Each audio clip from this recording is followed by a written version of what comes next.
Welcome to the Antidote. This is Greg McCarran. And this is Jeremy Roth-Kushel. Hey, look, we're on video. I think this is the first time we've ever... And audio.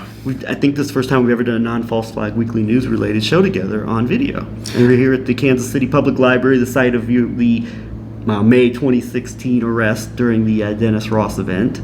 True. We are at what they say in the Midwest, the Plaza branch. We might call it the Plaza in Los Angeles or Los Angeles. Different dialects. Yeah, I see. yeah. I can't really keeping relate it to Jewish West Coast Mexican dialect. There you hardcore, go. dog. Yeah. I like that Mecca conspiracy. Yeah. But I don't know which side of that you'd fit into. But anyhow, real quick before we get into talking about these kind of debates, current events, a follow up on what we discussed last week on our last show. We talked about Tucker Carlson and his father, and Tucker himself and some of the troublesome aspects. Turns out that the co-founder of his Daily Caller website is a man by the name of Neil Patel, and I'm still not have a ton of information on him yet, but it turns out just a basic biography, basic lookup of him will show that he was a deputy to Scooter Libby, the infamous Scooter Libby, and then was, I believe, the chief domestic policy advisor to Vice President Cheney. So yet another connection to this particular network of kind of hawkish war on terror, Iraq War era, hardcore pushers of the biggest propaganda that led to the Iraq War, coming out of the direct Tucker Carlson network here via the co-founding of his conservative website, the Daily Caller. And I still don't have a ton of information on Neil Patel. I mean, we'll try to look more into him, try to find out more about him in the future, but once again, this is just yet another connection that links Tucker Carlson. I'd say this is rather a direct connection here whereas his father's more indirect. Mm-hmm. This is a rather direct connection to that same network of neocon, primary pushers of a lot of the worst of the post 9/11 propaganda, coming directly connected to Tucker Carlson via his own website. It is interesting. We keep bumping into, in relationship to these Trump era networks, this specific Cheney cell and that axis between Cheney's office and the Office of Special Plans. Even John Hanna, as we were hearing, that there was some looking into Hanna's involvement in relationship to even the Russia investigation. And as I pointed out when we did False Flag Weekly News yesterday, that more and more it looks like Kushner was actually the epicenter in many ways of even the Russia sphere of the collusion involvement of the 2016 campaign, as well as obviously being at the epicenter of the Israeli connection and all of that. But I would just point out that some of these other people that we've seen who work directly with Cheney are, I pointed out Hanna, right? John Hanna, yeah. Then there's also Samantha Ravitch, mm-hmm. who comes in on the heels of Steve Feinberg, right? Yes. And this intelligence board, and putting this analysis that we've been doing about how part of what the Neocon 2.0 Trump operation represents is the so-called privatization model of national security, that's where you also see Eric Prince in the fold, and his policy proposals to so-called privatize the war in Afghanistan. But then Ravitch, I think, is a really key player too, because she joins Steve Feinberg, mm-hmm. the head of Cerberus Capital Investment, which owns a lot of the big ammunition and gun, sure. Remington, yes. I believe, and she joins him on the intelligence supervisorial board, and she comes out of working directly for Cheney, but she also comes out of working for the Chertoff Group, and then she also, as I've wanted to point out, is that she helped to introduce to the public this possibility, this idea of a terror umbrella, a cyber terror umbrella, similar in a certain model to the nuclear umbrella of the Cold War period. And instead of it being U.S. and the Anglo-American NATO alliance in relationship to the nuclear umbrella in the Cold War, Ravitch proposes the Israel being at the table, Israel, U.S., U.K. as an axis to where she says that Israel is a full partner, not a junior partner anymore, and it's all about providing, a protection. It's a interstitial cyber protection racket of some sort. And I'd wonder if even Ravitch's idea of U.S., U.K., and Israel, I wonder if that is kind of clear to me. It seems like that would be represented under someone like Trump right here in the U.S. In the U.K., would that be the current kind of UK establishment, or would this be a dream of like a post-Brexit, maybe Boris Johnson-led UK? It's like, just think of the scary possibilities of that based on what little we Americans know about our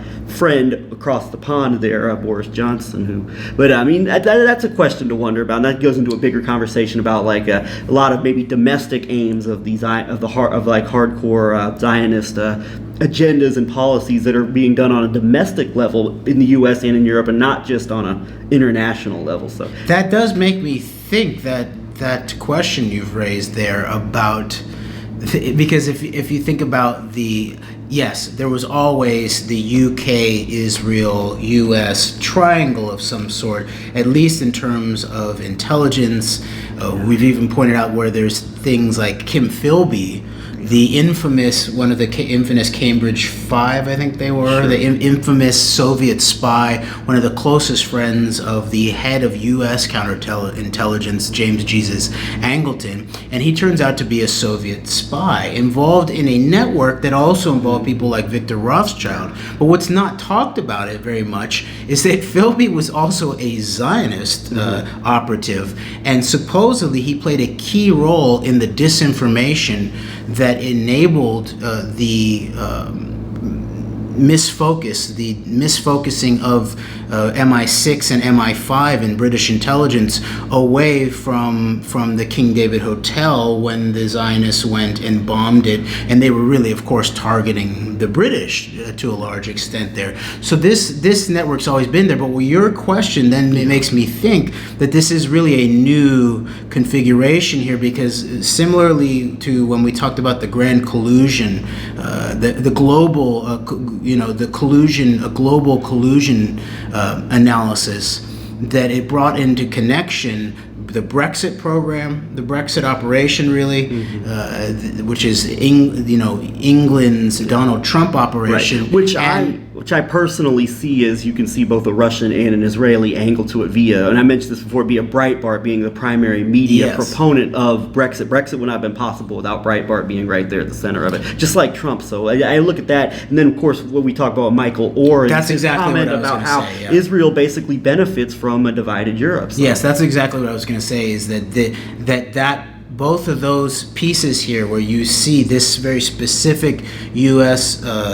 network, this very specific UK network, and of course Israel in the center of the mix there, it ties directly into that analysis that we were doing, where Russia and Israeli interests are unified in relationship to breaking up this more European alliance, which NATO really at some level represented. And yes, it is a fair criticism of NATO that it really was the Anglo-American empire dominating Europe, putting Europe under its nuclear umbrella, security umbrella, all of that.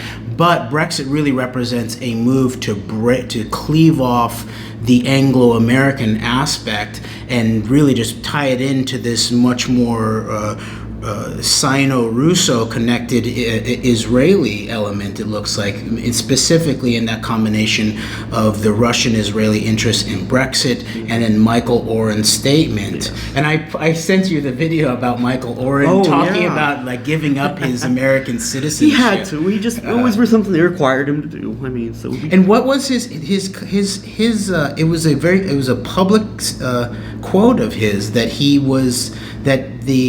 that Israel would gain by the more, it was quoted in Bloomberg, basically. By the more disintegration of Europe, right? Bloomberg, I believe it was Bloomberg. We'll find the article and post it in our show notes for this episode again. But I believe it was in Bloomberg, and that's something I mean, that's as establishment as it gets right there. So, I mean, Bloomberg would not make something like that up. I mean, Bloomberg would make a lot of things up, but wouldn't make something like that up. There'd be no reason to. So, this makes me want to, maybe it's time to start looking into some more of the British players that were involved in pushing someone like Tony Blair into war in Iraq, much like what we have with this network of Cheney operatives. Because I think the way the kind of the generic kind of anti-Zionist narrative goes is that it was very similar to the PNAC types in Britain, right? The Zionists that are more kind of towing the line of like maybe the West, the establishment line on this whole Iraq war thing, kind of like similar to the American neocons of the Crystal David Frum type of loyalties and of sentiments. But it makes me wonder what kind of similar type of deep networks were going on in the UK around this time, if any, and how similar are they to this kind of what we're seeing going on with Cheney. This would be something maybe our friend John Swin could or maybe has some information on this. Maybe people like Carol Cadwallader in the UK who are really getting into Brexit, seeing that as a key to kind of understanding the Trump collusion for 2016. Maybe there's people that have already done this. I mean, perhaps there are people out there who know some things. Perhaps there are people who've already done it. I mean, we would love to have, perhaps, if there's information on this sent in our direction. Otherwise, this could be an area to really further open up on. Yes, and Tony Blair, of course, he was, I believe he was at the Kushner Econ Confab in Bahrain for the 40 acre and a mule, the shekel for the Palestinians to go away and sort of desert their nationhood forever onwards, the politicide of the Palestinian people. So, of course, Tony Blair was there. But there was this, what was this other thing I was thinking about Tony Blair that I just saw? What was it? I forget. Okay, well, in any case, going back, and now we will start getting into kind of this debate and getting into the current picture. Well, what we see is kind of maybe the Democrat who's really liked by some of these angles, some of these elements, as we're going to evidence by a certain interview Tucker Carlson did. We'll get into that, but before we get into that, I wanted mention Kushner. I mentioned this on False Flag Weekly News yesterday that people kind of understand Kushner as being an Israeli agent. That's very hard to ignore, right? With Netanyahu's relationship with Netanyahu going back to when Kushner was still a boy and he'd sleep in his bed, right? I mean, everybody understands that, but no one, I don't know how many people are actually taking the Russian angle into consideration, that Kushner and Dimitri Simes appeared to work closely together of the Center for the National Interest and that whole angle of this. So while everybody seems to understand that there's an Israeli angle to Kushner, there's a Russian angle. It seems to be just as prevalent, or maybe not quite as prevalent. I don't know if loyalty, there's a Russian loyalty the same way there is an Israeli loyalty with someone like Kushner, but it's definitely there and it's significant and needs to be really put out in the open more. And even Dimitri Simes at the Center for the National Interest goes back to there's reports that he was immediately linked up with Richard Pearl when he came to the United States after coming to the U.S. as a Soviet dissident, following immediately in the era right around the time that the Jackson-Vanik Amendment was passed. So very interesting, like Simes and what's his name from Israel, who went to Israel. Names escaping me. Yeah. But I remembered what the thing was that I just saw about Tony Blair, is that it looks like some more aspects of the Jeffrey Epstein Black Book has been opened up, and Tony Blair is in the Jeffrey Epstein Black Book, which is not surprising. Right. Well, that's acceptable. He had relations with everybody. Yeah. Really. I guess that's acceptable for the QAnon type, or the Yair Netanyahu types for that matter. Maybe because now that Yair Netanyahu is basically pinning Ehud Barak as being at the center of the Israeli left-wing deep state that's trying to destroy nationalism and patriotic Zionist nationalism. So I guess that would be palatable for that crowd. Anything around Trump is not palatable for them. We're supposed to still believe Roger Stone that Trump had nothing to do with Epstein. So anyway, we talked about the debate, and we alluded to the debate, and we alluded to, matter of fact, Tucker Carlson had on Tulsi Gabbard, the congresswoman from Hawaii, who we just talked about we've talked about in previous shows, some of the problems with, I think, the anti-war image that she has of being the truth teller as far as the wars go and all of this. Tucker Carlson had her on to talk about how basically there was media bias against her during the first Democratic debate, which on the surface I think certainly appears to be true to an extent. You'd make that argument. But what did we notice about Tulsi Gabbard? It's funny, I did not catch much of that first night at all. I actually caught very little of the, actually sat down and watched very little of the debates. I've seen some clips of them, but literally I turned on the debate on Wednesday night. The very first thing I hear Tulsi Gabbard say, and I guess this is like the third or fourth time she said it that evening, is her saying Al-Qaeda did 9/11, was responsible for September 11th. And apparently that was like 3 or 4 different times she said that during the debate. But it's funny, the moment I turned the debate on, Tulsi Gabbard is arguing with Congressman Tim Ryan from Ohio and saying that Al-Qaeda did 9/11. She's the only, as far as I remember, she's the only candidate of 20 candidates who said it once that Al-Qaeda did 9/11. I mean, it's sort of like, that's of course the accepted line, right? But even the other candidates were not repeating that. They didn't feel the need to say over and over again, Al-Qaeda did 9/11. And so it was very, very interesting. And it is interesting that she then pops up onto Tucker Carlson's show.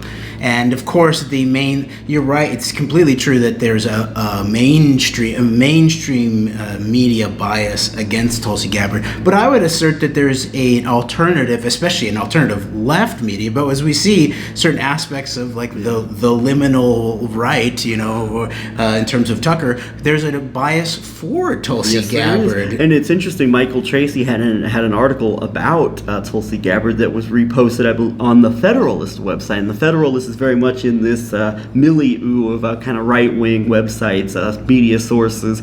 And so you see that, and I believe even Tracy had an article about Tulsi Gabbard published in the Wall Street Journal. And the Wall Street Journal can be like a chameleon and play both sides of this this whatever's going on, this bigger picture within like the conservative movement, I guess. So, and very clearly, we noticed that early on. Steve Bannon has praised Tulsi Gabbard repeatedly in the past for her, for her statements, her understanding of the war on terror, right? I mean, then you have this obvious kind of Russian angle, the David Duke types on the alt-right that see Tulsi Gabbard as speaking the truth about maybe something like Syria, right? And also trying to even Shmuley Boteach.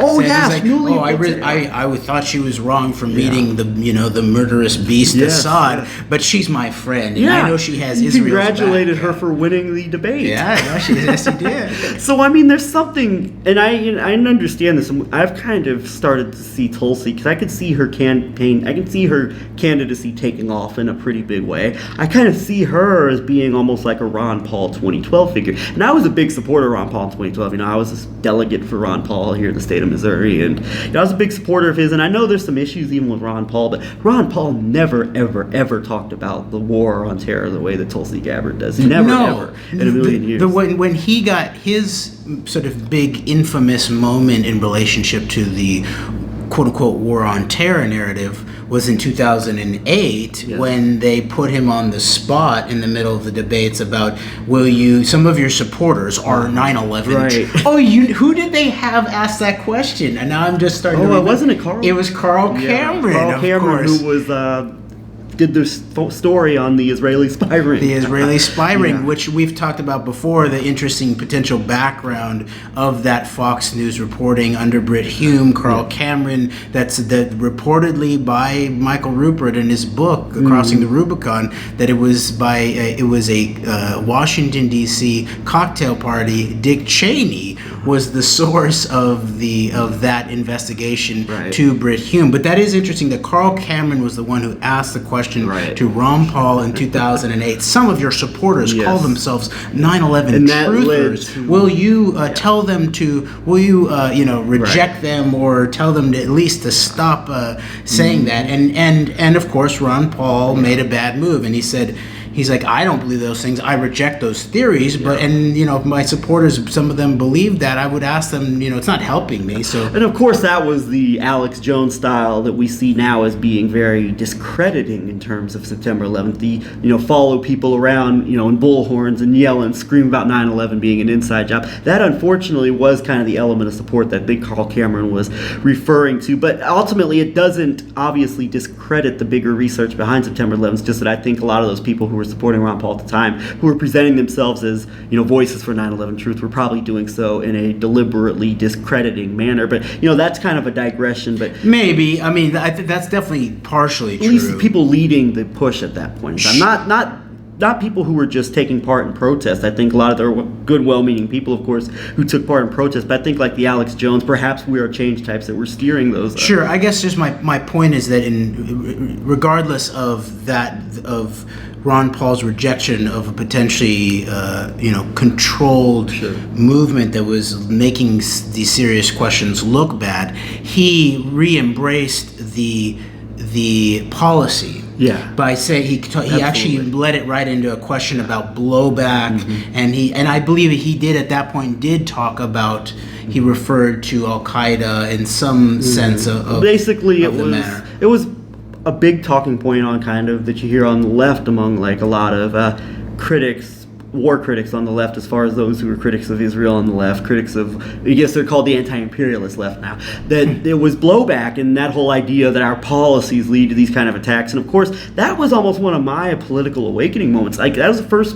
political moment I ever saw where I was like, man, this is really interesting to me, was Ron Paul and Rudy Giuliani going back and forth about the causes of September 11th. And of course, anybody knows what stance Giuliani took on that. But I mean, I made that nasty sort of tongue-in-cheek comment about how with Tulsi Gabbard soon, if she repeats Al Qaeda did 9/11, I pointed out that the first time she said Al Qaeda did 9/11 was in response to the opening question about whether women should be paid equally to men. And she starts out, I am a service member, I joined the military in response to Al Qaeda doing 9/11. Oh, and it's interesting, Robbie Martin on their latest podcast Media Roots with Abby Martin, they were discussing the debates, and he made an interesting point.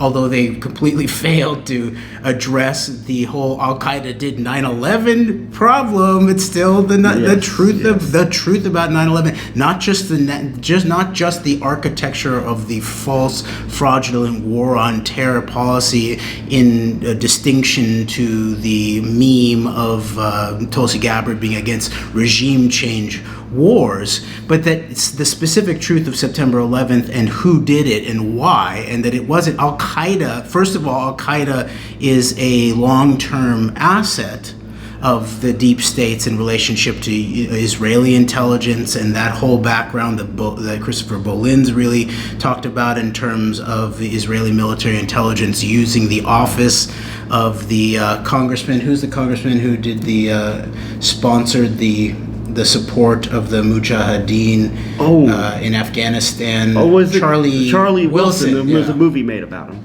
And so in Bolin's sort of newest, it's a sort of like a small little book, he deals a whole chapter talking about the Israeli military intelligence, including Ehud Barak himself, his deep involvement on the ground in that early training of what ultimately became Al-Qaeda, which was an asset. Of course, it was, and of course, we've once again pointed out something Yair Netanyahu won't point out, that Ehud Barak was right away on television, of course, pushing the official war on terror narrative, seemed to know a lot of things for an event that just happened, obviously, as we've talked about so many times before.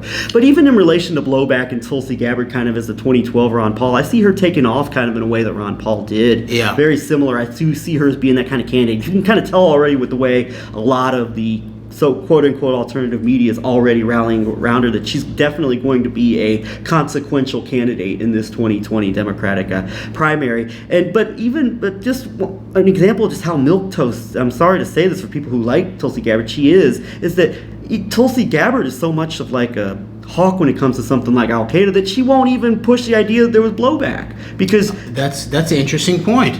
I just realized I didn't even finish my point earlier about what Robbie Martin. The people have pointed out. Maybe I should start out by upping the ante by having a sentence. There's a lot of things. There's a lot of things we can work on. Okay, well, we will work on this. So, but my point was that the good point that Robbie made about Tulsi Gabbard, aside from letting her slip on the whole who did 9/11 situation and why that's going on, but he pointed out that it is probably the case that Tulsi Gabbard is not really telling the truth about her when she joined the military, and because he pointed out that the Iraq War was already going on, and that she never was involved in Afghanistan, I don't think, on the ground, and so there was never any credible suggestion that it was really about Al Qaeda in Iraq. Yes, when the insurgency got going and all of that, there was these questions about it, and of course the background of the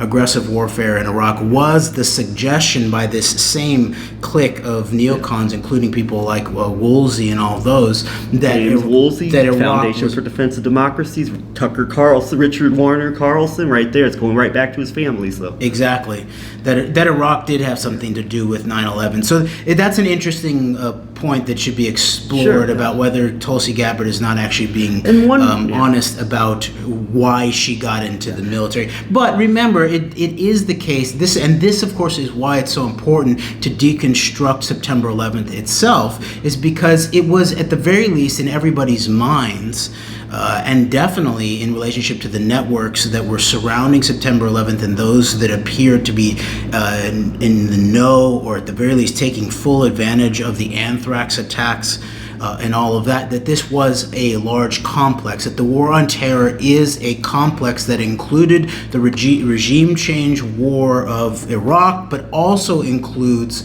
the use of ISIS in the rollback war, we could call it the clean break war of Syria, that almost virtually none of the anti-imperialists left, and definitely not the Tulsi Gabbards, will properly analyze and deconstruct. Yeah, and the last point, I guess, about Tulsi before I go on here is that this is pure speculation on my part. That's not me trying to discern anything as fact here, but kind of looking into Tulsi Gabbard, it is interesting. What was she? Was she the vice chair of the Democratic National Committee before she resigned? And I'd forgotten about that. She resigned to endorse Bernie Sanders against the Democratic establishment, right? That's very interesting to me in that.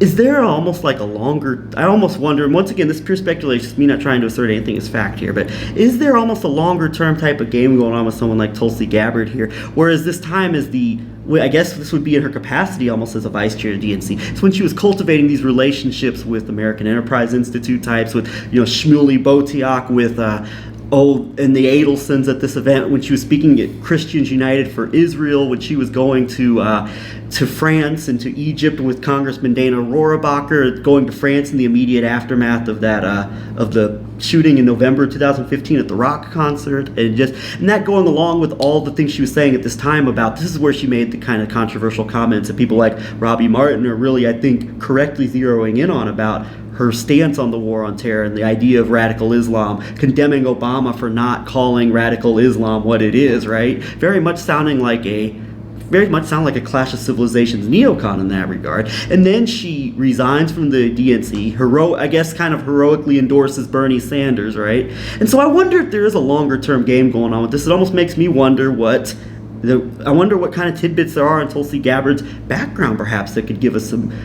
I don't know. I'm starting to wonder about this. There's something longer term going on with this, with almost like a Tulsi Gabbard being kind of created as almost like kind of an anti-establishment hero for disgruntled Democrats and leftists. I don't know. I'm not trying to say this as fact, but I wondered based on that's kind of interesting. She was in a position like that of influence at that level of the DNC. I don't know, but I'm wondering more and more. It's a very interesting question, and this access and these invitations that she's given to those kind of events that you talked about is interesting. And then one other thing that Robbie Martin brought up was that she's still she's part of the military. She's an active member of the military in relationship, I believe, to the National Guard.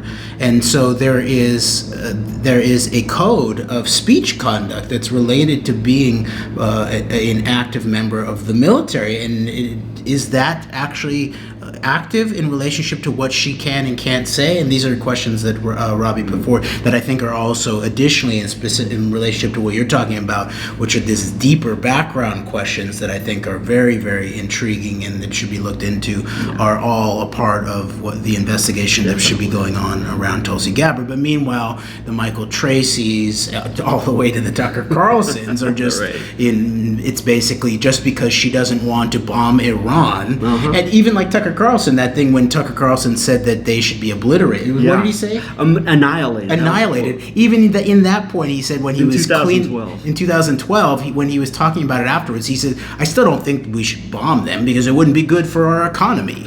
It's always the American interest. It's always in our, they have to frame it as being in our national interest, as rather the catastrophic, human effects that it will have on people. And that's why I still think with Tucker, there's still this element of him that comes out, like calling Ilhan Omar anti-American and doing monologues about things like that. You still see that there's, in a lot of ways, there's still a lot that hasn't changed. And then also look for what it appears Tucker's running cover for with the big issues surrounding Trump and the real nature of what was likely going on a global level with the 2016 lead up to the election. You have any more comments? I guess we'll finish up our conversation about the debate. I have an observation that Joe Biden is kind of shaping up to be the Jeb Bush of the 2020 race. He's kind of going to be pushed out of the way. And it seems there's a couple of favorites. And of course, there's still a long time left in this primary. I mean, we'll have a lot of time to alter and to kind of rethink some of the things we're saying now. But it appears that there is certainly a concerted push to Kamala Harris as a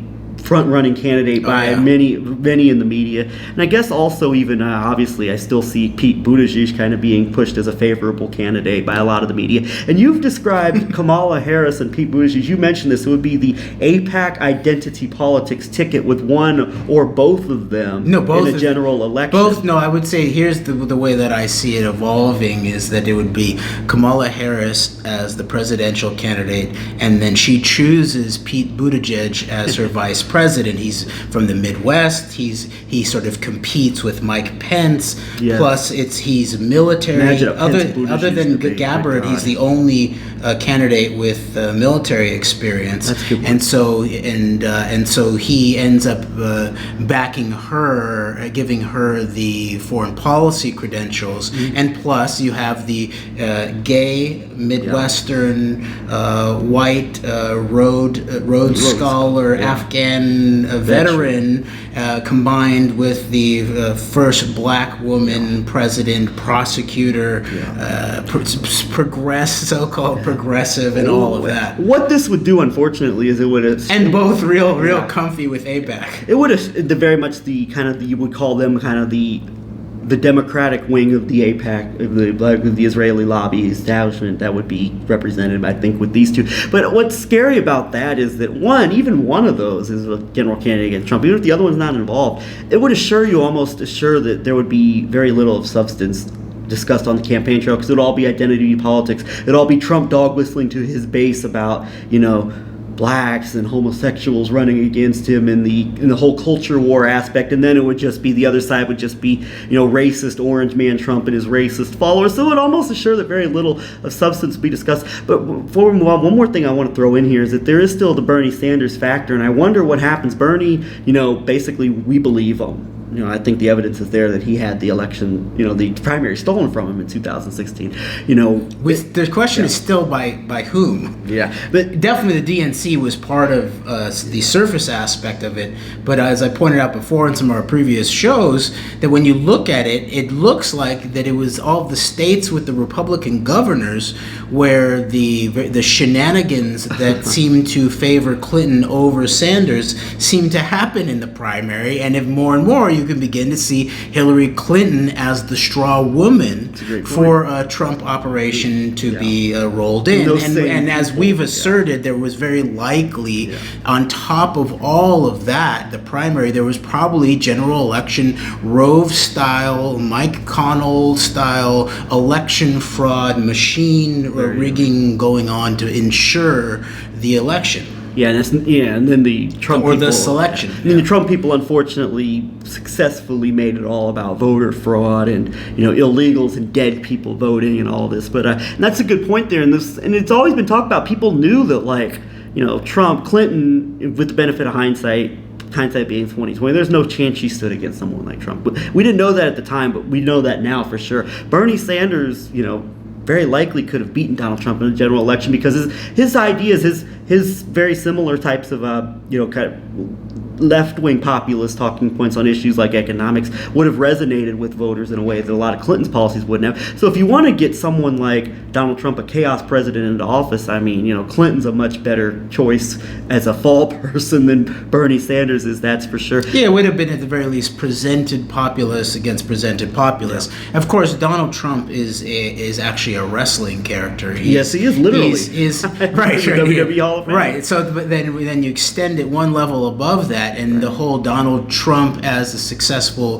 businessman, and the whole TV show, You're Fired one, The Apprentice, The Apprentice, given to him via Jeff Zucker of i.e. Time Warner, i.e. CNN, CNI, right, as we pointed out too. Yeah. So that Donald Trump ultimately is a long-term operation of some sort that includes Russian influence, but does not stop there. So I think to wrap up our talk, after first week of debates, and of course there's a lot of time, there's a lot of things that are going to happen, but it seems right now that there's a concerted effort to really push Kamala Harris. And also, I think I just get this feel.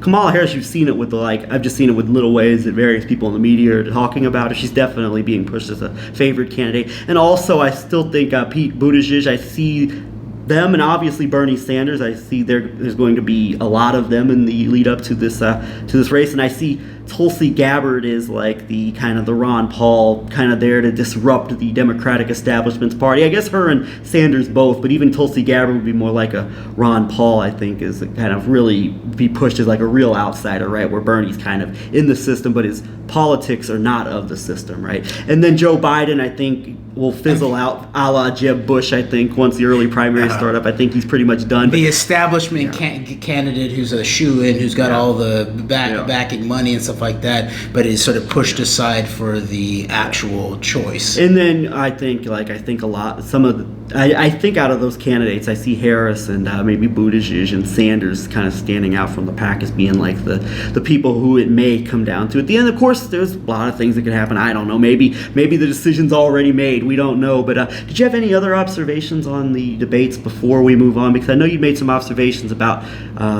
Kirsten Gillibrand, who we talked to, who was the most receptive to our message when we went to Iowa, and also even Marianne Williamson. I don't know if you had any other final thoughts before we get into our next topic. It was interesting to me. It's clear that Kirsten Gillibrand is good with her talking points.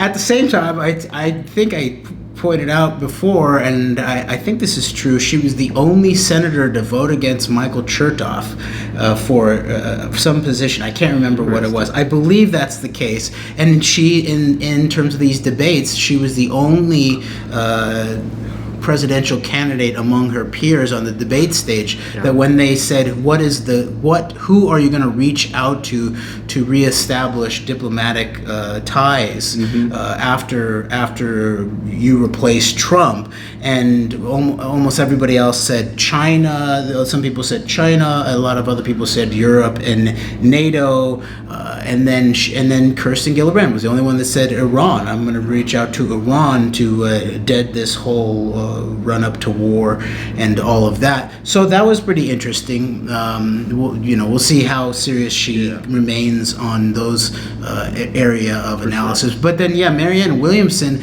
although it's hard to take her seriously in relationship to her background as another friend of Shmuley's, similar to Tulsi Gabbard, in that she's very much in those new age kind of networks that Shmuley and also obviously Oprah Winfrey have a lot of influence in. So. Oh, and does Marianne Williamson have direct relations with Shmuley? It makes sense. At the very least, they're in similar type of.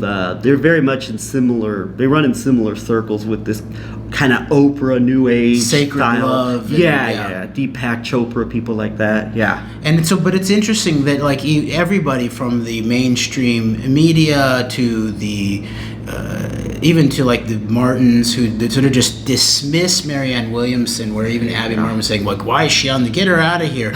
She was actually the one who I believe brought up the deepest critical points, way beyond from like, you know, a leftist anti-imperialist critique perspective, way beyond Bernie in relationship to when they were talking about economics. She made it also, she connected it to racial dynamics, which is actually, she incited this big moment that everybody's talking about, which is going to be pointed out as the moment that destroyed Biden as the Jeb Bush candidate, of Kamala Harris attacking him for his closeness with segregationists and his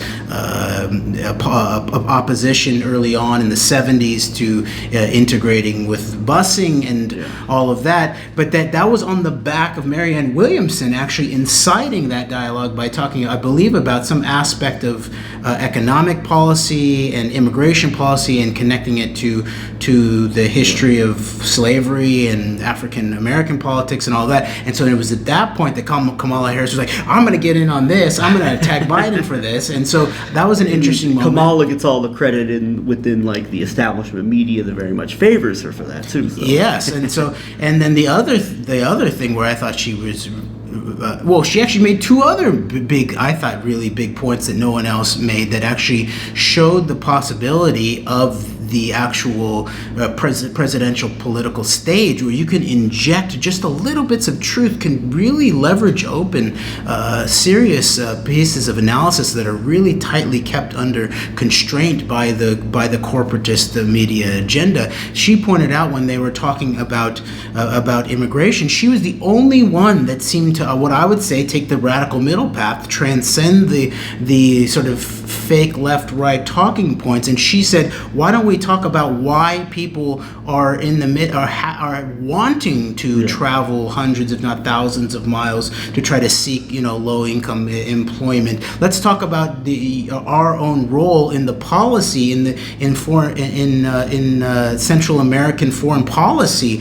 And so she opened that up. No one talked on that. Biden actually grabbed on that and brought it back within the containment of the Obama era policy. And so I thought there was a lot of possibility there for Bernie could have jumped in and talked about, you know, that back in the 80s, everyone criticizes me for being close to the Sandinista, you know, and he could have gone into like Iran-Contra politics at that point, and he missed that. There's a part of me that thinks Bernie may not want to open all those cans of worms. That might be true. But and then the last thing that I thought she really opened up that was very interesting was when they were talking about so-called healthcare. She pointed out it's not healthcare, it's sick care. It's about insurance. We shouldn't be talking about how everyone's going to sort of pay for the hospital. We should talk about why everyone's getting so sick and the cancers, and we need to talk about the nature of the air and the water and the food. And see, that was a point where Bernie could have jumped in. You remember when we went to Bernie's rally and I pointed out, he's asked, why is, he was asking questions about healthcare, and I said, what's up with Monsanto? Glyphosate, Roundup, and he did not want to touch that. And so I think these are like some of the bigger points where you can have a candidate who's not seen or taken seriously as an actual potential real president like Marianne Williamson, and these are very, very serious analytical excavations, I think, where she's opening up possibility there. And so far no one's really taken the load other than Kamala Harris to sort of take advantage of the moment and deliver the death blow to Joe Biden, which was going to be an interesting point going forward. Yeah, so I guess summarize our points on the debate. I kind of see Biden going the way of the dodo bird here pretty soon with the Jeb Bush route. It will happen probably maybe the beginning of next year, but then I think you're seeing Kamala, Buttigieg kind of shape up as front runners. I think that there's a sense people are going to kind of see through maybe a Beto O'Rourke or Cory Booker as being kind of phony. I think people are going to see through that. Yeah, Cory Booker is being presented. He's going to be he's sort of like the counterpart to the intensely AIPAC friendly wing. He's sort of a little bit more seen as a corporatist. Another friend of Shmuley's. Yeah, but you could sort of see him as the more or sort is he of really just friend? I don't know. But yeah, I think they're friends. Okay. And more sort of corporatist, centrist version of Kamala Harris. So there's that. and it is interesting that they ran serious cover for him when I tried to talk to him in Des Moines, and I got frustrated with it to a point.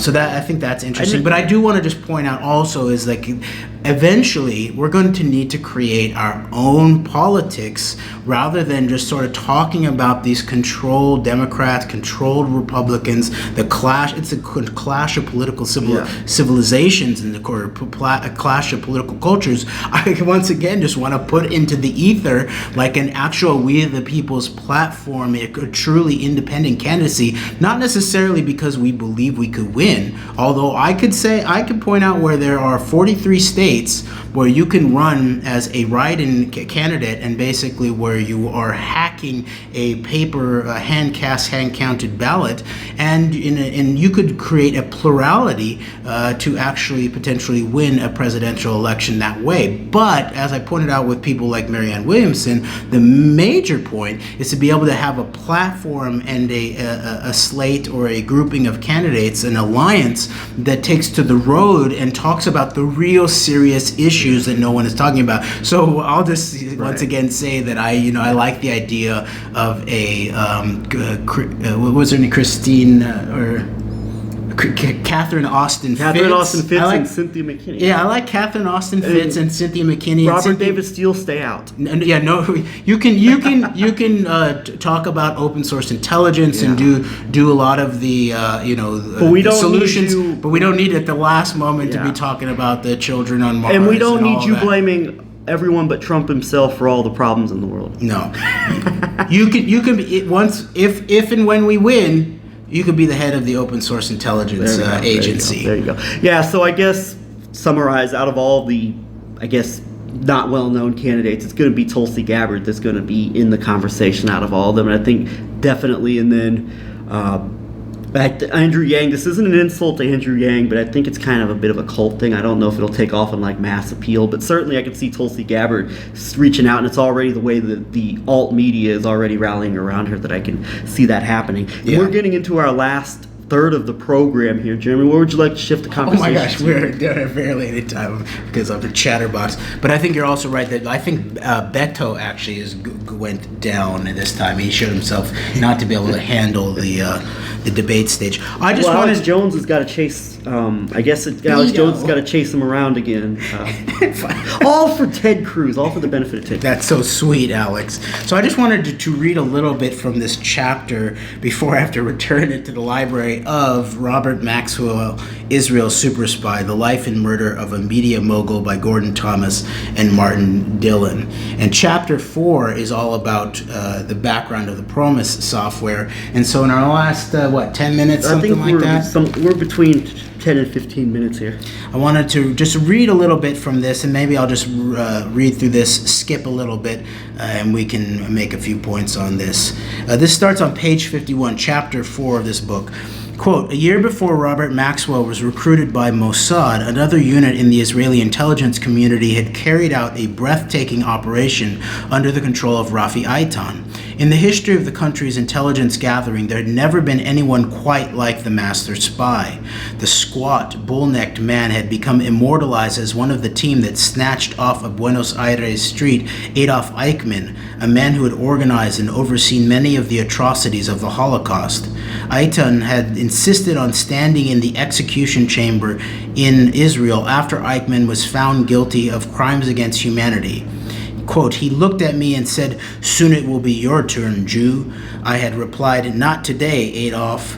This sounds made up. But okay. With that, he dropped through the trap. We let him hang for an hour so his neck was properly stretched and his tongue hanging below his chin. Then we took him to a specially built crematorium oven and burnt him. Just as all those millions of Jews had died, Eitan would recall. Whoa, dude. This is sort of wild. Yeah, okay. Rough-hewn in speech and manner, he was what Israelis called a wasp, a white Ashkenazi Sabra protexia. Ashkenazi originate from Eastern and Central Europe and had built up what was then Palestine and played an important part. This is a description of Rafi Eitan, by the way. in creating the State of Israel. They attached special pride to the word proteksi, which means someone with influence. Maxwell had a similar label attached to him and made much of it, but to men like Rafi Eitan, he was a wasp who, quote, just blew in and out, making a lot of noise. He wasn't my kind of man, unquote. Nevertheless, when the time came, Rafi Eitan put aside his personal distaste for Maxwell and his bombastic ways. The man the kibbutzim called, quote, our own titan, unquote, would become an integral element of Eitan's incredible operation. Maxwell would serve his purpose for the same reason everyone else had. Quote, for 2,000 years, we Jews have prayed for deliverance. In song, in prose, in our hearts, we have kept alive that dream, and the dream has kept us alive, unquote. If Maxwell could bring that dream closer to reality, then Eitan would forgive him anything. Eitan had served Mossad for many years with considerable distinction, but in one of those regular internal battles for control over the service, he had found himself out of favor. Eitan resigned and set up as a private consultant, selling his skills to companies requiring to improve their security, or to some of the emerging Israeli millionaires who needed to have staff trained in how to protect them against kidnapping or a terrorist bomb. Eitan found the work boring. He let it be known within government circles, he was ready to return to professional intelligence activities. Okay, here's a key part of the history. He became an advisor on counterterrorism to Prime Minister Yitzhak Rabin. When Menachem Begin replaced Rabin, he appointed Rafi Eitan as the director of the Bureau of Scientific Liaison. This is in the late 70s here. So. Its Hebrew acronym was LAKAM, L-A-K-A-M. Eitan intended it should become one of the most important arms of the Israeli intelligence community. Created in 1960 as a unit to obtain scientific data, from the outset, LAKAM targeted those Maxwell companies that publish a number of specialist journals and foreign language reprints. When Eitan took charge of LAKAM, he made it his business to learn more about Maxwell's publishing background and his close ties to the Soviet Committee for Science and Technology. This had given Maxwell access to a wide range of Soviet scientific publications. Many were restricted for military use and almost never available outside the Soviet Union. Eitan was also intrigued by reports of Maxwell's contacts with the KGB, but he concluded, quote, these were probably no more than someone looking for any door he could walk through to make a deal, unquote.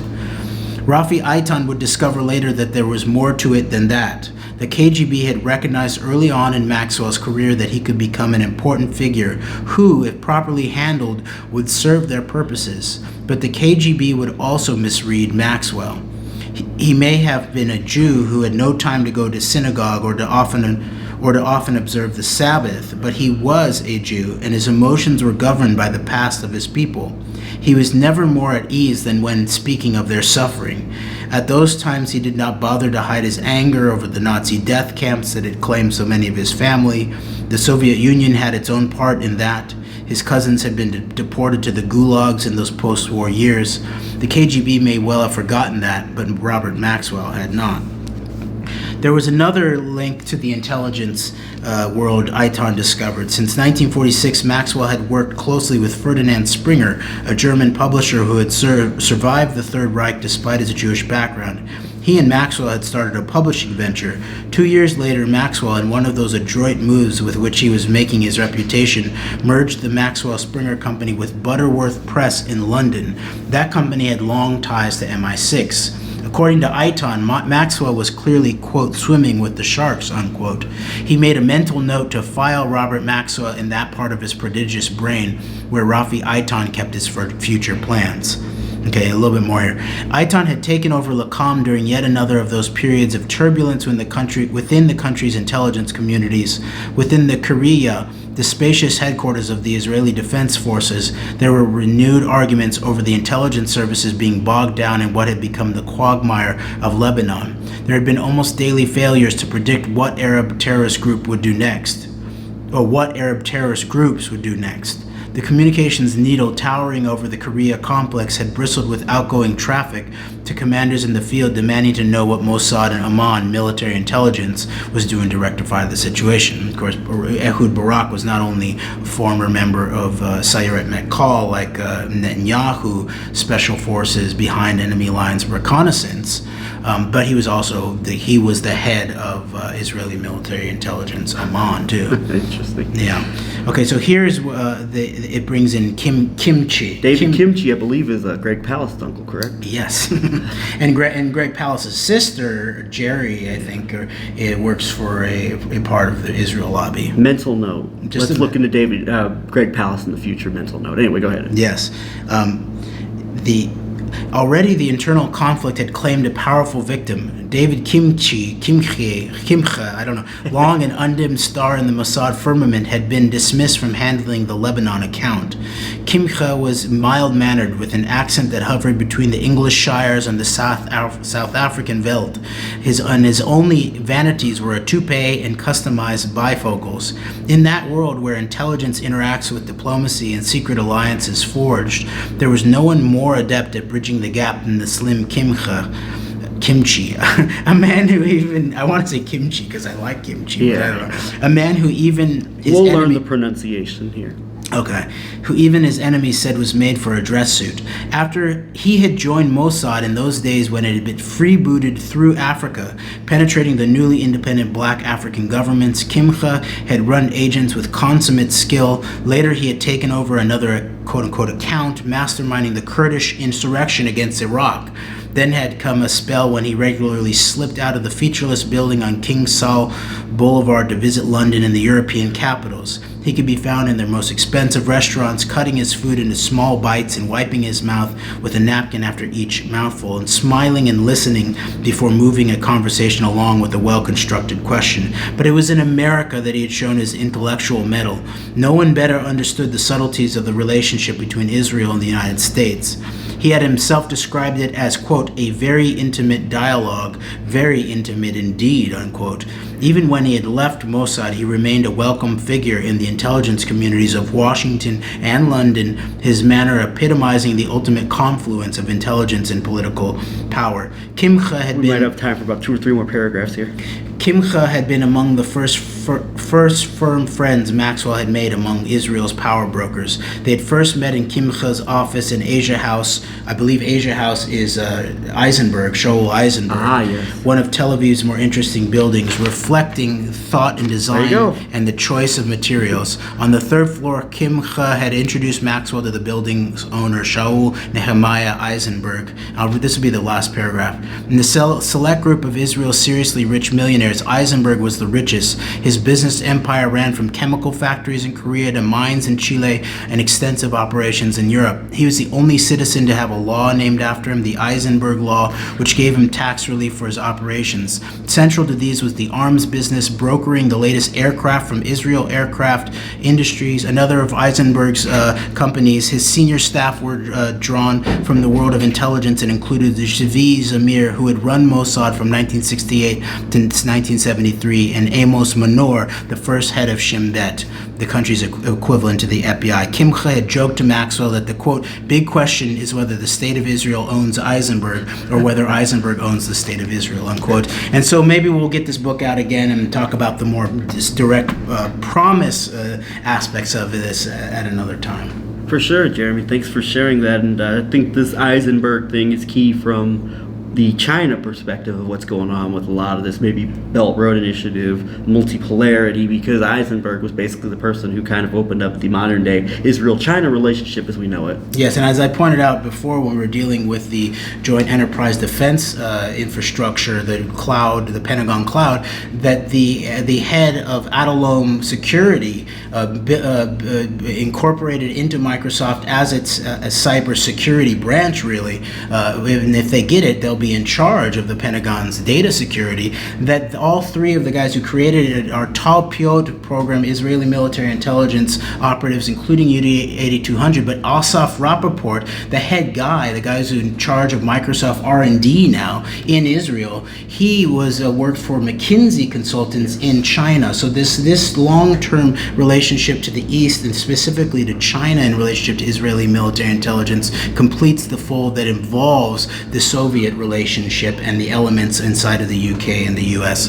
So I guess until... For sure, we will follow up on this. Yeah. So until next week, Antidote, we out. All right, thanks.